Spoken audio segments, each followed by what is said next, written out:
श्री स्वामी समर्थ। तुम्हा सर्वांचं माझ्या चॅनलमध्ये मनापासून स्वागत आहे। तर बघा, उद्या आहे 12 ऑगस्ट 2024, श्रावण महिन्यातला दुसरा सोमवार।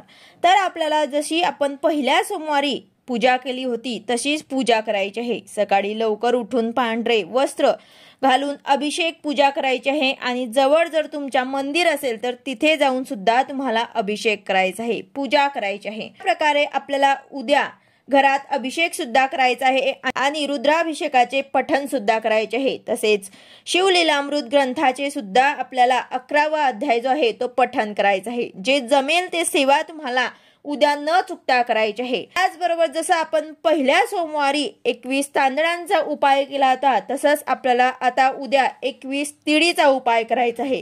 आता हा उपाय कसा करायचा आहे, शिवामूठ कशी अर्पण करायची आहे, कोणता मंत्र बोलायचा आहे, उद्या दुसरा श्रावणी सोमवारची संपूर्ण पूजा विधी कशी करायची आहे याबद्दलची संपूर्ण माहिती मी तुम्हाला आजच्या व्हिडिओमध्ये सांगणार आहे। व्हिडिओ पूर्ण बघा जेणेकरून तुम्हाला संपूर्ण माहिती मिळेल। जर तुम्ही चॅनलवर नवीन असाल तर चॅनलला सबस्क्राइब करायला मात्र विसरू नका आणि व्हिडिओला लाईक करायला मात्र विसरू नका। तर बघा, उद्या आपल्याला 21 तिळीचा हा उपाय करायचा आहे। अडलेले काम मार्गी लागून लक्ष्मी प्राप्तीचे मार्ग मोकळे होतील। तुमच्या प्रत्येक कामात तुम्हाला यश मिळेल।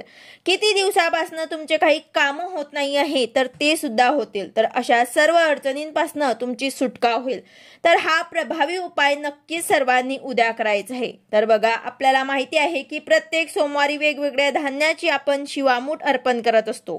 तर पहिल्या सोमवारी आपण तांदळाची शिवामूठ अर्पण केली होती। तसेच उद्या आपल्याला दुसरा सोमवार आहे तर आपल्याला पांढऱ्या तिळीची शिवामूठ अर्पण करायची आहे। आणि शिवामूठ कशी अर्पण करायची आहे, अर्पण करताना कोणता मंत्र बोलायचा आहे आपल्या पहिल्या सोमवारच्या व्हिडिओमध्ये आहे, ते तुम्ही नक्कीच जाऊन बघू शकता। तरी मी तुम्हाला थोडक्यात सांगते की बघा, आपल्याला मूठ मध्ये जेवढे मावतील तेवढे तीळ घ्यायचे आहे आणि थोडंसं त्यामध्ये पाणी टाकायचं आहे, म्हणजे ओले करायचे आहे आणि ते ओले करून मग ते शिवामूठ हळूहळू शिवपिंडीवर अर्पण करायचे आहे। शिवपिंडीवर अर्पण करताना मंत्र बोलायचा आहे, शिवा शिवा महादेवा माझी शिवामूठ ईश्वरा देवा, माझी मनातील इच्छा पूर्ण करा देवा। असे तुम्हाला 3 वेळा शिवामूठ जे आहे ते अर्पण करायचे आहे। शिवामूठ अर्पण करताना हा मंत्र तुम्हाला म्हणायचा आहे।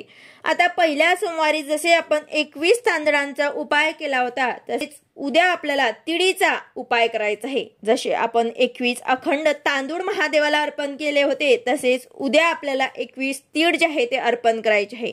21 तीळ आपल्याला हातात घेऊन 16 वेळा कमलात्मक मंत्राचा जप करायचा आहे। कमलात्मक मंत्र हा लक्ष्मी प्राप्तीचा अतिशय प्रभावी मंत्र आहे।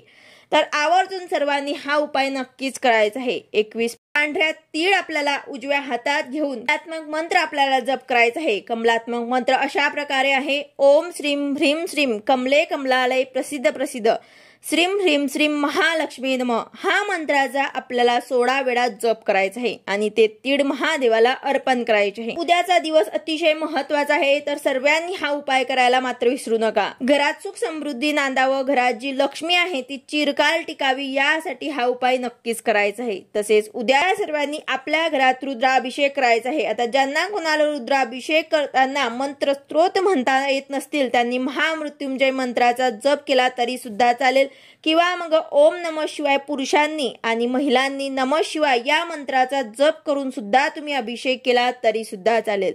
त्याचबरोबर शिवलीलामृत ग्रंथाचा आपल्याला 11वा अध्याय सुद्धा पठण करायचं आहे आणि आपल्याला अभिषेक झाल्यानंतर 108 बेलपत्र सुद्धा अर्पण करायचं आहे। अष्टोत्तर नामावलीचे पठण करत आपल्याला हे बेलपत्र अर्पण करायचं आहे। एक जरी बेलपत्र असेल तुमच्याकडे तर तुम्ही नक्कीच तो अर्पण करा। शिवाचे नाव घेऊन तुम्ही ते हातात घ्या आणि 108 भगवान शिवाचे नाव घेऊन तो बेलपत्र तुम्हाला अर्पण करायचं आहे। ते धोत्र्याचे फूल, फळ, पांढरे फुलं हे सुद्धा आपल्याला अर्पण करून मनोभावे उद्या पूजा करून ही सेवा करायची आहे। तर अशा प्रकारे आपल्याला भगवान शिवाचा अभिषेक करायचा आहे। सर्व इच्छांसाठी, ज्यांना संतती सुखाची इच्छा आहे त्यांच्यासाठी खूप फलदायी आहे। ज्यांना कुणाला भगवान शिवाला पंचामृत म्हणजे दूध, तूप, गंगाजल, मध आणि दही यांचा अभिषेक करायचा असेल तो सुद्धा तुम्ही करू शकतात। कुटुंबात आरोग्याच्या समस्या जर सुरू असतील तर दूध आणि गंगाजलाने तुम्हाला भगवान शिवाची पूजा करायची आहे।